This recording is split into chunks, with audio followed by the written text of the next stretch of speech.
Pengacara baru dari dari Richard Eliezer Pudium Lumiu.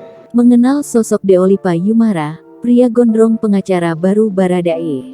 Deolipa Yumara saat ini menjadi sorotan karena memberikan banyak keterangan baru soal misteri penembakan Brigadir J. Informasi baru disampaikannya, kliennya Baradae mendapat perintah atau disuruh untuk menembak Brigadir J.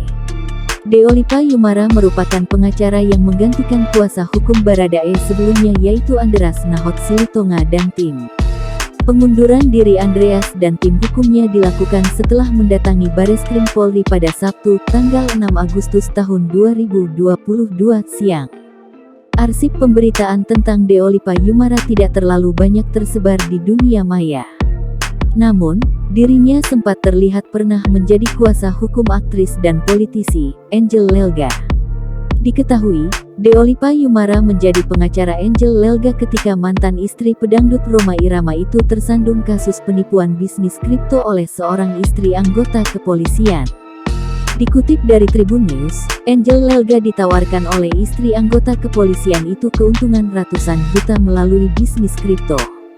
Imbasnya, Angel Lelga pun merugi hingga ratusan juta. Hubungan antara Angel Lelga dan Deolipa pun tidak hanya berhenti sebagai kuasa hukum dan klien saja. Namun, mereka juga sempat menggarap lagu bersama.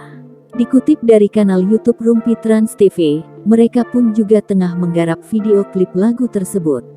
Selain itu, dirinya juga memiliki band bernama Deolipa Project yang memiliki kanal YouTube bernama DEOLIPA. Band Deolipa Project dimotori oleh Olive Yumara selaku pencipta lagu dan vokalis. Pada kanal tersebut, band yang digawangi oleh Deolipa Yumara, vokal Irul, lead gitar Eta, gitar 2, Denovan, drum Ilham, keyboard dan synthesizer ini kerap mengunggah video klip dari lagu yang diciptakannya. Berdasarkan pantauan Tribun News, terdapat 4 video klip lagu yang diunggah yang berjudul Preman Tanah Abang, Untuk Cinta, Kekasih Jiwa, Preman Berdasi. Adapun hingga saat ini, jumlah pengikut dari kanal YouTube tersebut sebanyak 14,1 ribu orang.